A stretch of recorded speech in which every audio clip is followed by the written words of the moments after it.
Hi everyone. आज हम अपने टेक्स्ट बुक का चैप्टर नंबर 7 देखेंगे, खुला आकाश। इसके लेखक के बारे में देखें तो इसके लेखक है श्री कुंवर नारायण जी। इनके परिचय के बारे में जानते हैं। इनका जन्म 1927 फैज़ाबाद उत्तर प्रदेश में हुआ था। इनकी मृत्यु 2017 लखनऊ उत्तर प्रदेश में ही हुई। इनके परिचय के बारे में जानते हैं।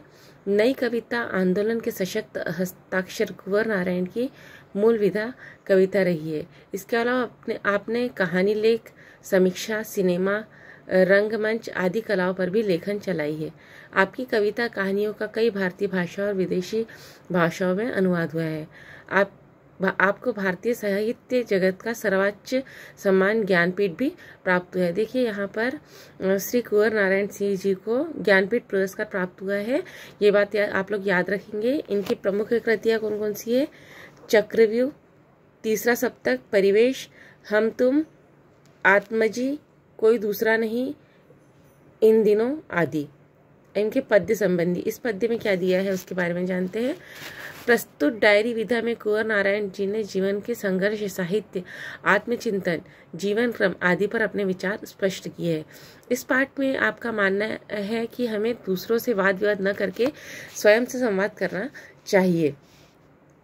देखिए कई बार क्या होता है कि हम अपने जीवन में इतनी उलझनों में घिरे रहते हैं, उलझनों से घिरे रहते हैं कि उस समय हम इतने परेशान हो जाते हैं कि हम दूसरों के साथ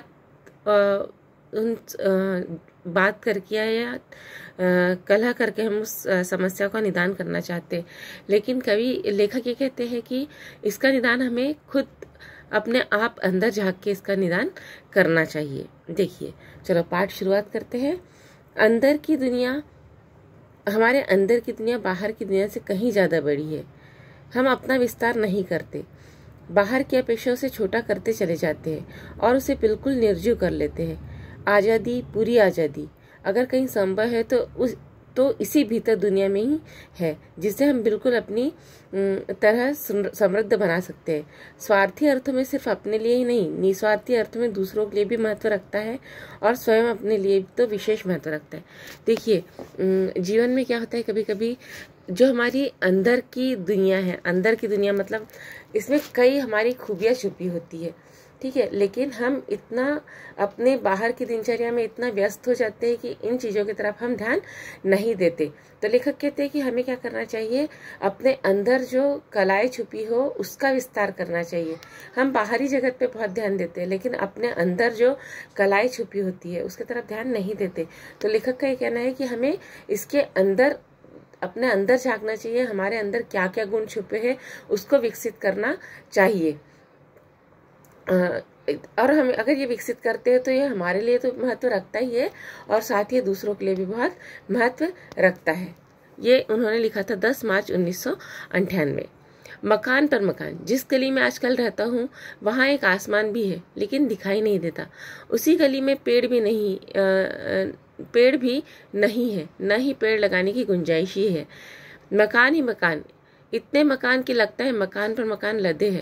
लंद फंद मकानों की एक बहुत बड़ी भीड़ है जो एक सकरी गली में फंस गई है और बाहर निकलने का कोई रास्ता नहीं।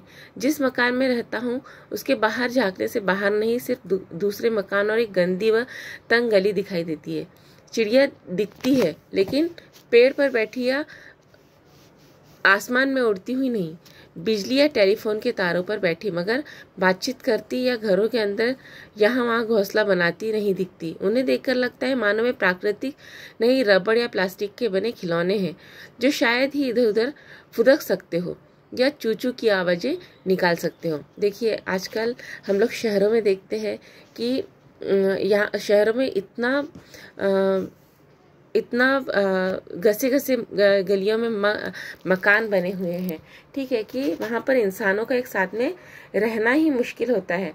तो इस प्रकार मतलब वहाँ पर से कुछ और चीज़ें देख पाना मुश्किल होता है। जैसे लेखक ने इसमें कहा है कि जो बिजली के तार है वो ही दिखाई देते हैं, कुछ पेड़ या अलग चीज़ कुछ भी दिखाई नहीं देती है और सिर्फ तार ही तार का झुम्मर दिखाई देता है।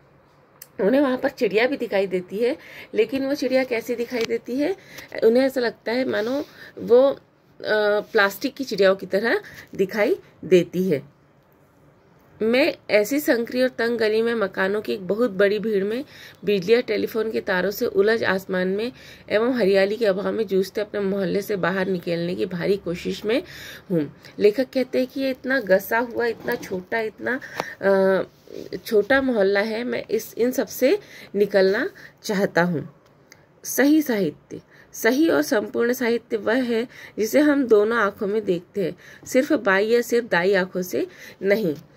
देखिए स्टूडेंट, इसमें लेखक ने अपने जीवन के कई अलग अलग चीज़ें बताई हुई है, इसलिए इसमें तारीख के साथ में इसे दिया हुआ है, इसमें दिनांक डली हुई आप लोग देख पा रहे हैं इसमें। तो ये अलग अलग समय पर लिखा हुआ है।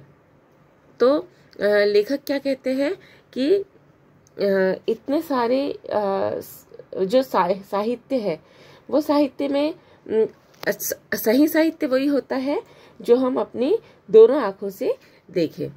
अब अगला है जाने खुद को। बिल्कुल चुपचाप बैठकर सिर्फ अपने बारे में सोचें। कोशिश करें कि दूसरे या सब कभी भी उस आत्मचिंतन के बीच में न आए। इसमें दो फायदे होंगे। एक तो हम अपने को जान सकेंगे कि हम स्वयं क्या है, तो दूसरों के बारे में सब कुछ जानने का दम रखते हैं। दूसरे हमारे उस हस्तक्षेप में दूसरों की रक्षा होगी, जिससे प्रतिक्षण मौजूद रहते वे अपने बारे में न तो संतुलित होंगे, सोच पाते, न सक्रिय हो पाते। दूसरों की सोच समझ में तो उतनी ही भरोसा रखें जितने हमें अपनी सोच समझ में है। हर एक के प्रति हमारे मन में सहज सकारात्मक स्वीकृति का भाव होना चाहिए, दूसरे अन्य नहीं। अंत में है हमारी ही प्रतिक्रिया हमने अलग या भिन्न नहीं है। ये इन्होंने लिखा 12 नवंबर 1998। देखिए कई बार क्या होता है कि हम कई मुसीबतों से घिरे होते हैं, उस समय हम लोग क्या करते हैं कि लोगों से उस समस्या के बारे में डिस्कस करते हैं या सुझाव लेते हैं। तो लेखक का मानना है कि हमें क्या करना चाहिए, एकदम शांति से बैठना चाहिए और उस समय में क्या करना चाहिए, सिर्फ अपने बारे में ही सोचना चाहिए और किसी भी चीज़ के बारे में सोचना नहीं चाहिए। और उस समस्या को किसी और से डिस्कस करने से क्या होगा, वो हमें ठीक तरह से सलाह नहीं दे पाएगा, है ना। तो उस समस्या का हमें खुद ने निदान सोचना चाहिए, खुद ने उसको सोचना चाहिए और उसका निष्कर्ष निकालना चाहिए। सिर्फ मनुष्य होते। कुछ लोग सोचते होंगे कि आखिर यह क्या होता है, कैसे होता है कि आदमियों में से कुछ आदमी बाघ, भेड़िए, लकड़बगे, सांप, तेंदुए, बिच्छू, गोचर वगैरह की तरह होते हैं और कुछ आदमी गाय, बकरी, भेड़, तितली वगैरह की तरह। ऐसा क्यों नहीं होता कि जिस तरह सारे बाघ केवल बाघ होते हैं और कुछ नहीं, या जैसे सारे गाय केवल गाय होती है और कुछ नहीं, उसी तरह सारे मनुष्य केवल मनुष्य होते हो, कुछ नहीं। इन्होंने लिखा है 7 अगस्त 1999 को। देखिए इसमें क्या होता है, इसमें क्या कह रहे हैं लेखक कि जो मनुष्य होता है वो क्या करता है, अलग अलग उसकी अलग अलग समय पे उसकी अलग अलग प्रतिक्रियाएं बदलते रहती है। तो लेखक क्या कहते हैं कि एक समय पर जैसे जानवरों का व्यवहार कैसा होता है कि अगर वो कुत्ता है तो कुत्ते की तरह ही विचार करता है, वो अगर एक बाघ है तो बाघ की तरह ही, मतलब अगर वो उसका अपन ने मान लिया बाघ को कि वो बहुत गुस्से करने वाला है तो वो गुस्से ही करने वाला है। लेकिन मनुष्य क्या होता है, समय के अनुसार बदलता है, ये वो अपना रंग बदलता है। तो लेखक इस बारे में बात कर रहे हैं। लुका छिपाकर जीना। मुझे जीवन को सहज और खुले ढंग से जीना पसंद है। चीज़ों को लुका छिपाकर बातों और व्यवहार को रचा बसाकर जीना सख्त नापसंद है। वह चरित्र बेईमानी है जिसे हम व्यवहार कुशलता का नाम देते हैं। उसके पीछे आत्मविश्वास की कमी झलकती है कि कहीं लोग हमारी असलियत को न जाने। आखिर वह असलियत इतनी गंदी और धूर्त क्यों कि उसे छिपाना जरूरी लगे।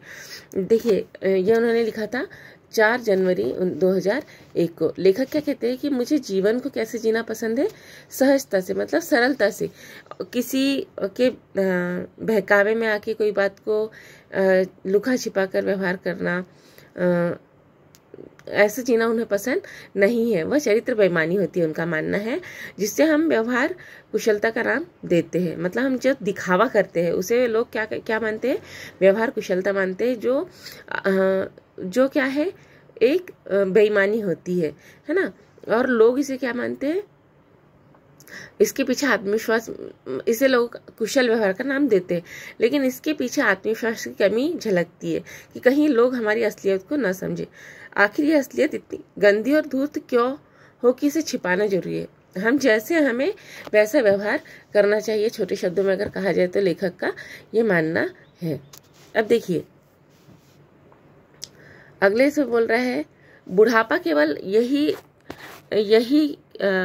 अर्थ, बुढ़ापे का अर्थ यही है कि जीवन के कुछ कम वर्ष बचे। यह तथ्य तो जीवन के किसी खंड पर भी लागू हो सकता है। बचपन, यौवन, बुढ़ापा, खास बात तो बात है जो भी वर्ष बचे हैं, जब तक जीवित और चैतन्य है, जिंदगी को क्या अर्थ दे पाता हूँ या अपने लिए उससे क्या पाता हूँ, ऐसा कुछ जिसका सबके लिए कोई महत्व हो। लगभग इसी अर्थ में साहित्य चेष्टा और जीवन चेष्टा को अपने लिए अविभाज्य मानता हूँ। देखो लेखक कहते हैं कि बुढ़ापा जो होता है इसका अर्थ ये नहीं होता कि जीवन के कुछ वर्ष भी बचे हमारे पास। तथ्य तो यह होता है कि जीवन के किसी खंड पर भी लागू हो सकता है। बचपन, यौवन, बुढ़ापा, देखिए आजकल जीवन का कोई भी भरोसा नहीं होता। मतलब जीवन कैसा है, हम इसे सोच नहीं सकते कि आज क्या होगा या कल क्या होगा, किसी के लिए भी नहीं। खास बात यह है कि जो भी वर्ष बचे हैं, जब तक जीवित है, चैतन्य है, जिंदगी का क्या अर्थ दे पाते हैं या अपने लिए सब उससे क्या पाता है, ऐसा कुछ जिसका सबके लिए कोई महत्व। लगभग इसी अर्थ में साहित्य चेष्टा और जीवन चेष्टा को अपने लिए अविभाज्य पाते हैं।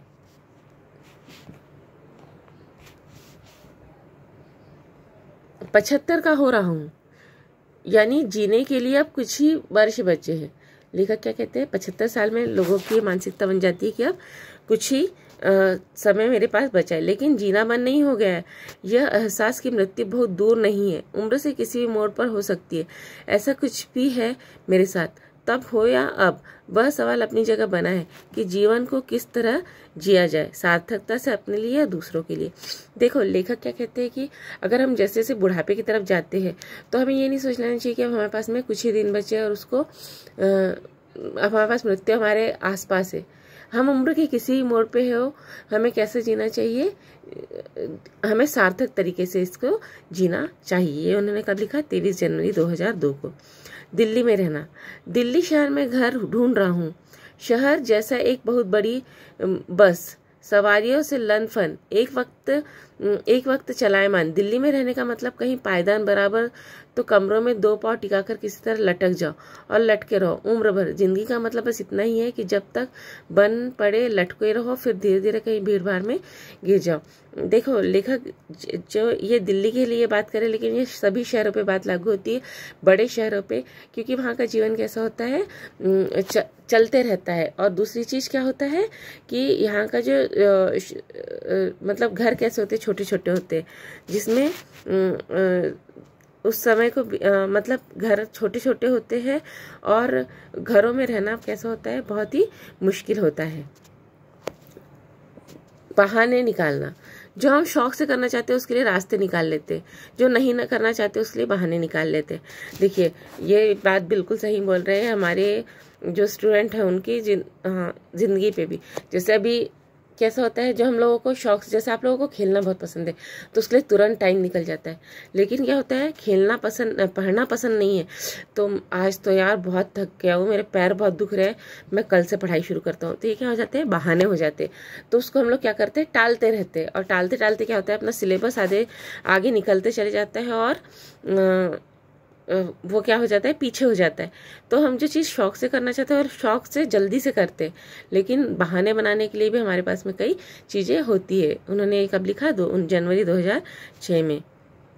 अपने से बहस, देखिए लेखक क्या बोल रहे हैं,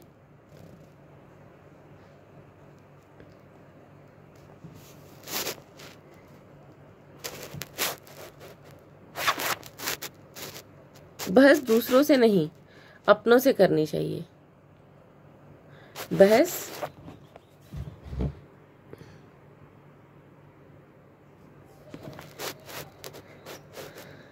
दूसरों से नहीं अपने से करनी चाहिए, उसमें सच्चाई हाथ लगती है। दूसरों को सिर्फ सुनना चाहिए, दूसरों से बहस से केवल झगड़ा हाथ लगता है। लेखक क्या कहते हैं कि हमें दूसरों से बहस नहीं करना चाहिए। ठीक है, हमें क्या करना चाहिए, दूसरों से बहस नहीं करना चाहिए, दूसरे जो बोलते हैं उसको सुनना चाहिए। हाँ, दूसरों से बहस करने से हमारे हाथ कुछ भी नहीं लगता, सिर्फ क्या हाथ लगता है, झगड़ा ही हाथ लगता है। कुछ दिन पहले एक कंप्यूटर मुझे 40,000 रुपये में खरीदा था, आजकल उसकी गुलाम मैं हूँ। उसके नखरों को सिर झुकाकर झेलने में अपना कल्याण देख रहा हूँ। उसका वादा है कि एक दिन वह मुझे लिखने पढ़ने में पूरी आज़ादी देगा। फिलहाल उसकी एकनिष्ठ सेवा से ही मेरा उज्जवल भविष्य है। इससे पहले एक मोटर पूरी मुझे भारी दामों में खरीद चुकी है। उसकी सेवा में भी दरअसल चीज़ों का एक पूरा परिवार है जिसकी सेवा में हूँ। आदमी का स्वभाव नहीं बदलता या बहुत कम बदलता है। गुलामी करवाना उसके स्वभाव में है, सिर्फ तरीके बदलते हैं, गुलामी की प्रवृत्ति नहीं। हजारों साल पहले एक आदमी मालिक होता था और अपने उसके दर्जनों गुलाम होते थे। तब हर चीज़ों के दर्जनों गुलाम होते हैं। देखिए, आजकल यही हो गया है कि हम लोग क्या करते हैं, जो मशीन होती है उसके हम लोग गुलाम हो जाते हैं। सब लोग आजकल क्या करते हैं, मोबाइल देख लीजिए, कंप्यूटर देख लीजिए, इस पे लगे रहते हैं। ठीक है, मतलब हम इसके गुलाम हो गए हैं। ठीक है, पहले क्या होता था, इंसान अपने हिसाब से जीता था, किसी चीज़ का गुलाम नहीं होता था।